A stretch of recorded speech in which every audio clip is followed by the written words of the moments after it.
live and direct from my phone to your ears. Welcome to my voice notes.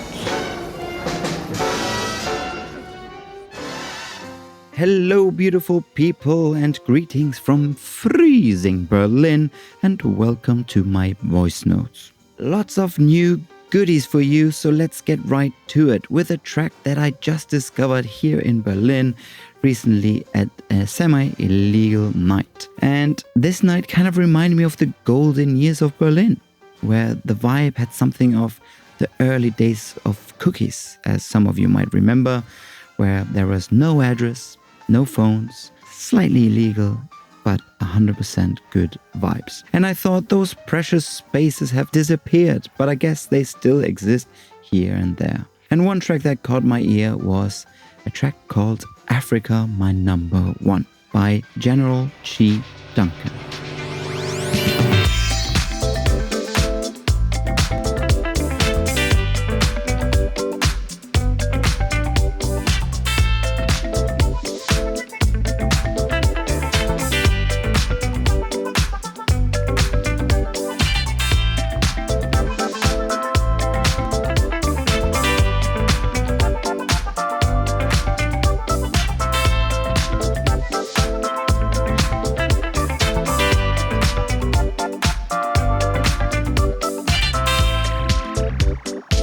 Africa must be my number one.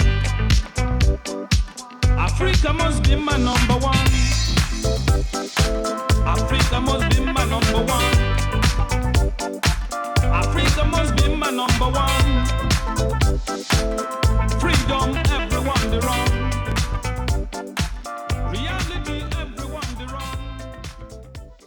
From Berlin to London, as a couple of weeks ago I was invited by my friend and founder of Business of Fashion, Imran Ahmed, to join him at this year's BOF conference, also known as Voices, at Soho Farmhouse in the beautiful English countryside. I was supposed to be a speaker, but my fellow guests could not make it, which in the end was absolutely okay with me, as I got to listen to some wonderful people and learned a thing or two. From Malala to Victoria Beckham to fecal matter, a broad spectrum of opinions and great stories.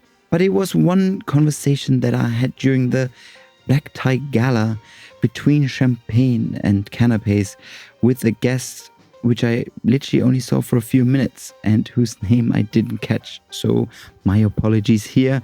But it was so interesting that I had to pull out my voice memo, as he was an expert on culture, products and community, which of course I love talking about. So here we go, hope you can learn a thing or two. I study these sorts of digital faith communities or like internet native institutions that are like cultural projects also embedded in technology stacks that have like a real political or cultural agenda. I mean, you just mentioned 2010s, and now it's of course 10 years out later, yes, right? Things, technology obviously plays a big role in that as well. But how, as a brand, can you create authentic connection to an audience, to an existing or trying to get a new audience? And let's use this word that everybody uses, community. Yeah. How do you build that as a brand? How can you, in an authentic way? Because that's the most challenging, right? I mean, especially with digital natives and Gen Z who see bullshit from a mile away. Yes. So how can you be real? I think the least deceptive way to do this is, every head of community is basically a head of growth or a head of loyalty. That's what community means to a business. A centralized business entity is like, how do I reduce customer acquisition costs? How do I turn the spend that I would normally be paying to like buy customers with ad dollars into getting the community to talk to itself so it does that work for me. I think the crypto playbook is, it's not really even a playbook, but like cryptocurrencies represent a kind of structural innovation here, because what they've done is they have distributed ownership of these protocols to many, many people, which creates an incentive for those people to sort of form their own cultural logic on top. Like they want to drive the number up, so they want more people to buy in, and that creates this kind of fractal profusion of different types of subcultures. So you have Bitcoin Christians, and you have Bitcoin carnivores, and you have Ethereum free market radicals, but you have Ethereum like kind of technocrats, and you have Ethereum cooperative maxis, and all of those things are expressions of the imperative to drive more buyers, but that can have many different cultural expressions. So that's one way, but that's like the kind of completely decentralized way where there isn't a central entity driving it, and that's one of the things that's like on the other side of this gap, I think, which is very difficult. I don't know if brands can really access that authentic community from the first side. Do you think that's then it's not the brand, it's actually down to the individual? Like, I hate to use the word influencers, but that's what that was the role they were playing, right? Which I think is also starting to get outplayed just because it's just completely oversaturated the market. So I mean, yeah, and you see that because you are doing this podcast. You interact with well, other in general, I mean, if you're just available on social media, it's just the culture we live in today, right? Like everything and everybody's an influencer, so they became just brand spokesperson basically. So what's the next step then? Like, a brand can't be authentic, or most brands can be by authenticity. Okay, building an authentic community from scratch is very difficult. Not just takes a lot of resources, but also it needs to come from a place of truth. Well, what does that mean, like coming from a place of truth? Because I think that's right, but like that's so hard to qualify. Exactly. And why would a brand do that? Well, and here's just from my perspective and also my experience, it's how many times have you been to an event that it's just like a branded event? Let's say brand A throws a cocktail party. So you know what you're getting into. You know what the rules are. It's like so-and-so money has been spent on a performance for a cocktail party. Key people invited, press was invited, blah, blah.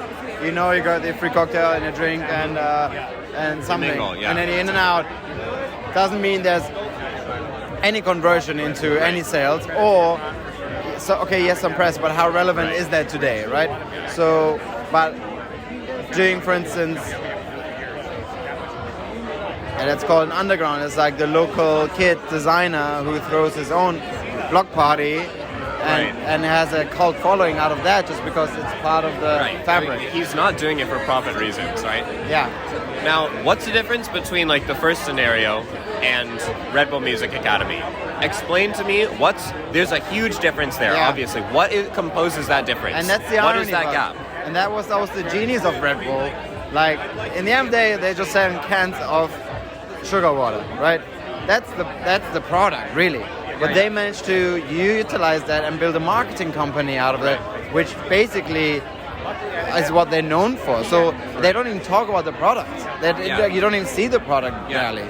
And I mean, there's plenty. I mean, they do okay advertising. It's fine. Yeah. But then RBMA was its own thing. They hired these guys called Yada Star that like to do it. I don't know. I mean, the thing to me that seems like it points to what you said about truth is that like they gave them budget to do stuff that you would never do if you didn't actually care about the music. Like they did stuff that you would do already if you weren't making any money at all. And so they expended huge amounts of money like with no return. Like because that's why it worked. That's why the Red Bull Music Academy worked, because it was a real honest place. And I think that gets and that's a model to emulate. Is like there has to be somebody who cares about something much, much more than the business. And I think a lot of founders who talk about community, like wanting to build a community, like they do genuinely, honestly believe in their heart that like that's one of the primary reasons they're doing it. But I don't think that they fully... I think that has more to do with like their egos and how they're used to being the center of attention. Like they are surrounding themselves with their early employees and their investors, like people who believe in them. That kind of feels like the community to them. So there's a kind of like weird kind of psychological substitution going on where they talk about community, but for their customers can never experience what they authentically have, which is like the true believers around them. And to do this other thing, I think you have to know yourself well enough and like no, that's not really the limit. Like what I want to create is something much more meaningful that embodies these other elements, like not just the product, but like the behaviors, the experiences people have, like the language that they use. I think founders can hear those words and be like, yeah, I want to provide people experiences, but like they have to mean something much more, much bigger in scope. All right, thank you. That trip to London was quite fruitful, and hopefully I got more exciting news to announce very soon. And on that note, a little shout out here to our friends at Gagosian Gallery for the love. Another friend I bumped into was Sir Norman Rosenthal, which I'm sure I've mentioned many times on this podcast before, but we finally had some time to properly catch up. And this time around, again, I had to pull out my phone to share some wisdom from Sir Norman with you guys. You see, Sir Norman was, for a good 30 or more years, the head curator at the Royal Academy of Arts in London.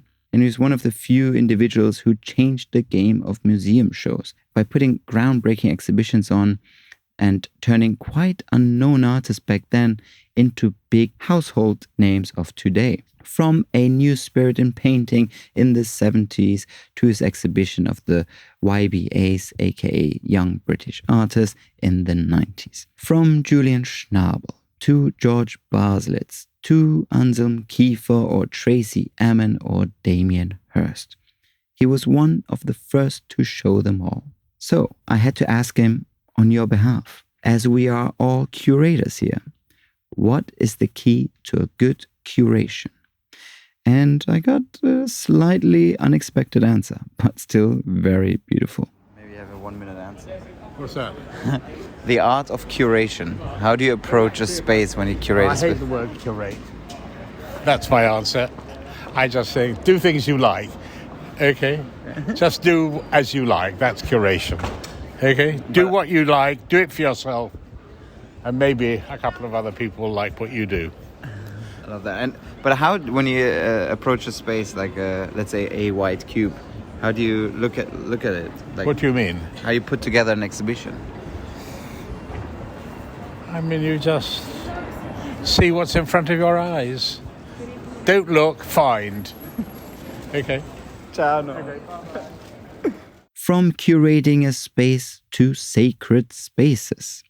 A beautiful book that was published by our friends at Resident Advisor to celebrate their 21st anniversary.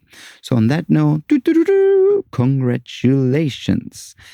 A couple of months ago, the good folks over at RA had kindly asked me to write a love letter to nightlife, which of course I did. And little did I know in what great company I'll be. I'm very flattered that I'm part of this book, and I highly recommend it as it's a beautiful homage to nightlife by some of the greatest voices of the past decades. On that note, if you can get a copy still, because I believe they are sold out, but here is my love letter. Small footprint, big output. I was 15 when I first tried my hand on a pair of turntables, not knowing where the music would take me. Growing up in Cologne, I went religiously to Compact Records' weekly party at Studio 672, dancing to Michael Mayer and the rest of the label family, when minimal was at its peak. Not long after, I moved to London, experiencing the birth of electro clash and indie rock. I'd go to Nag Nag Nag at the Ghetto, Family, and most importantly, Errol Alkan's Monday night party, Trash. Trash was my mecca, and Alkan mashing up genres and BPMs in a way I had never experienced before, taught me what DJing was all about. On the flip side, time spent in Paris at André Saeva's Le Baron Club showed me that you don't always have to be a technical skill DJ to have a fun night. It was about the art of curation, reading the crowd and playing as if you were at a house party full of friends. Then came my call to New York City with the Beatrice Inn, I call it my mud club experience, and the Boom Boom Room, my very own Studio 54.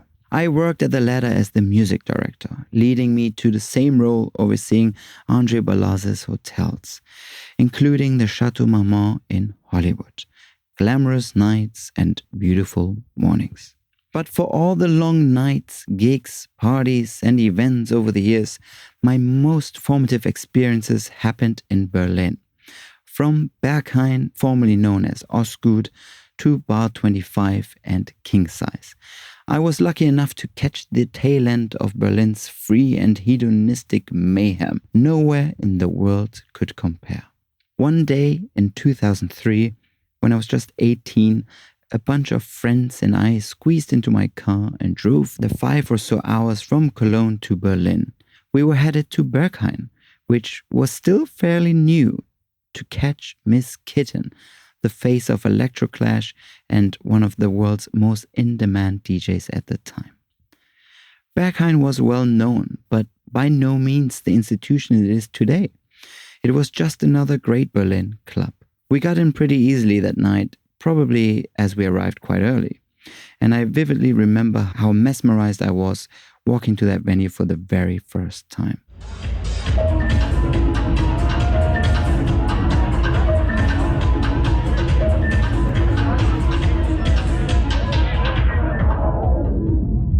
It was otherworldly, cold, mysterious, dark and dangerous, but exciting as hell.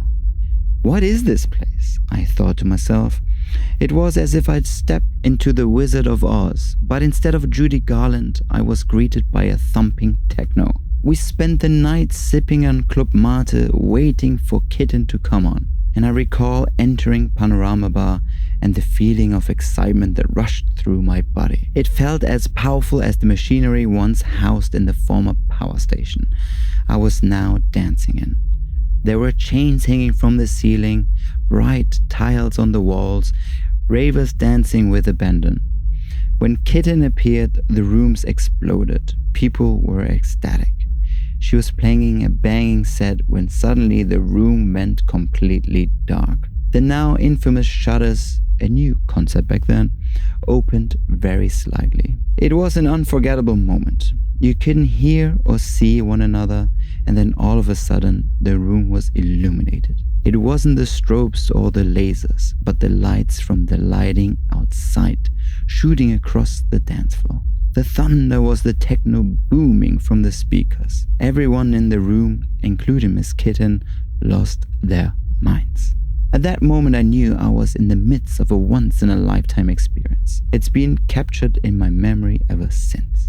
We stayed a while longer, thinking 7 a.m. was a pretty good stint, only to be greeted, as is true to Berghain still now, by a queue of hundreds of people standing in the rain, waiting for the chance to try and get in. My biggest takeaway from this special night was that implementing something small or simple can create extraordinary output. Berghain has no need for crazy lighting, table service, phones, social media, promoters, or egos. If you can create something positive, honest, and authentic, people will gravitate towards it.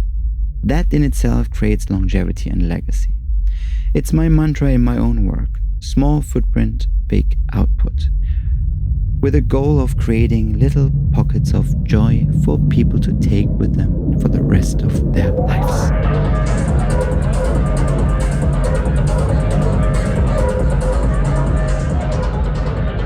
Talking about sacred spaces and electronic music, I'd love to shed some light to a great record label and collective from Tehran, Iran, called Adapter Records. Since the protests started, they went radio silent, as there are currently more important things going on. But I wanted to share it with you guys, as it's just another beautiful reminder how we're all the same, and how music connects beyond politics and borders.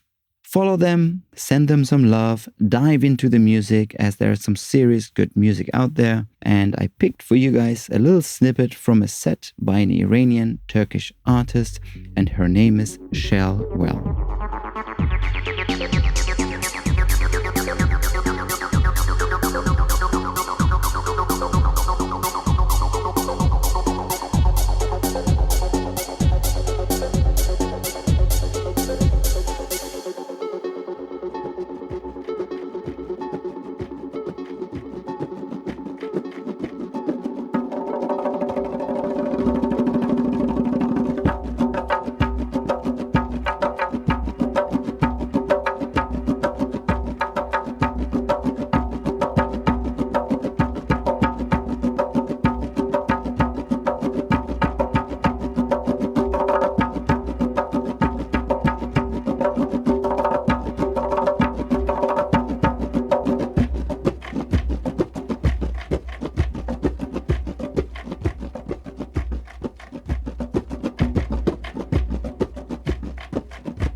from Iran to New York City. There were a couple of cool new highlights for me, and one was definitely this new listening bar in Brooklyn called Eavesdrop, and it's definitely worth a visit.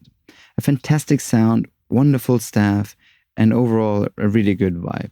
And as we all know, listening bars are the current hype all around the world that originally hailed from Japan, but this was a new take on it, so very interesting and yeah, highly recommended. Another now infamous retrospective at MoMA is by our friend of the show and wonderful superstar artist, Wolfgang Tillmans. The show is ending now in the beginning of January, actually January 1st. So if you're in New York, go and see. It's totally worth checking out. From New York to Celine at the Wiltern, a one-night extravaganza created by none other than Hedi Slimane to unveil the brand's 2023 winter collection. But in full Hedi manner, this was more of a rock show than a runway show. We got to go and observe Hedi's vision up close, and he did not disappoint. The Age of Indiness was the title of the show, and we were greeted by a thundering sound coming out of the speakers. And it was none other than the White Stripes' 2000 classic, Hello Operator, a strutting guitar riff perfectly matching the strut of the models.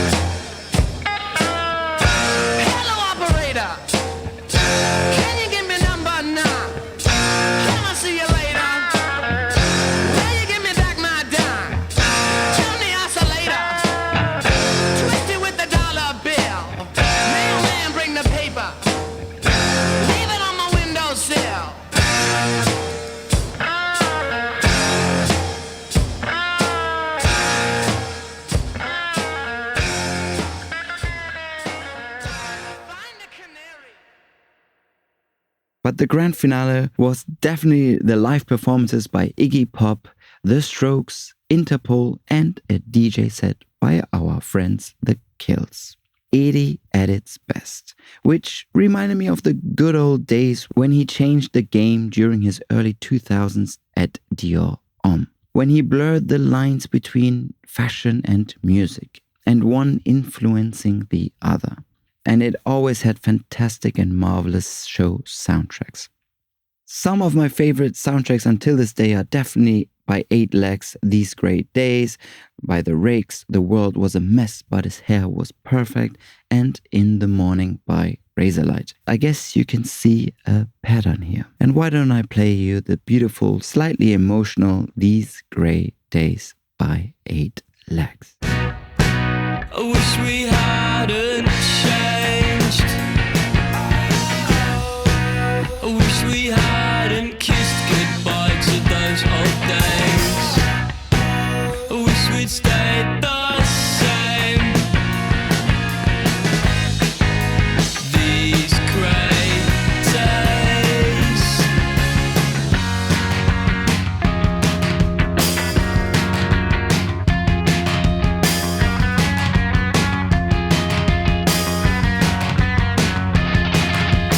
I've been to a party, so I'm passed out on the patio outside of your back door. And I've been here before so many times. I'm slime and I've got one thing on my mind. It's on my mind.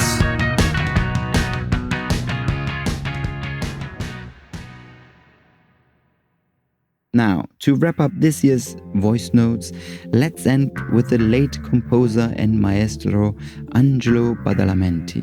His music brought so much joy to all of us, especially to David Lynch, but he was also mentioned more than once in our interviews. So here are some of our highlights. Sometimes in actors, you have a double, somebody that sings for you, so it looks like you're singing very well. But because I speak English funny, they could find somebody who can mimic me and also sing. And so David said, you try. And we were shooting the film in Wilmington, North Carolina, and he had a band of young kids, and they were playing it very happy and rock and roll. And I just said, no, I can't play it that way because she's sad and she's desperate. And in that moment when she's on stage, she's safe because it's the only moment when she's safe, and she loses herself in these songs. And so I was very firm at saying, David, and David agreed that that the song should have been interpreted by the character. And we didn't know, who could help us because we were not musicians. And Fred Caruso, who was the producer, said, I have a friend who does a lot of jingles, Angelo Badalamenti. He's really easygoing. And this adorable person came, like an uncle, warm, funny. And music came so easy to him. You want it this way, you want it that way. And David fell in love with Angelo. And since they've worked and he together, did all the music. Yeah. But the first collaboration was to make me sing and help me sing the way I wanted to sing Blue Velvet. Incredible. And so it was a great moment.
I think it started with a David Lynch. I don't remember whether it was before or after Mulholland. It was probably just after Mulholland Drive. And we love cinema and we love Lynch anyway. And the soundtracks of Lynch are very special. I mean, they define his language as much as the images and the photograph, very much so. So it's this famous composer Angelo Badalamenti who wrote for Lynch. So there's something a little bit freaky and makes you anxious about the sound. There's something bad happening. It's like a fog. Yeah, it's like a fog. So this is the base and the starting point, and then on top of that is the idea that we would compose the sounds of a house. The key when you open the door, yeah. Some steps in the snow. So it's really the evocation of the domestic life, what happens in a house, what power can a sound get, which looks nothing, but then it can be really strong when a door opens, when a window or the wind, so it's really about describing what's a house through sound with a David Lynch mysterious package. I think it's great. On that note, thank you all for listening, for following, for dancing, for crying, and for laughing with us. It was a marvelous and crazy year, but I can't wait to share what I got for you guys in the new year. On that note, I wish you all a wonderful Christmas and a fantastic new year. Until then, toodaloo, and I'll speak to you soon. Much love.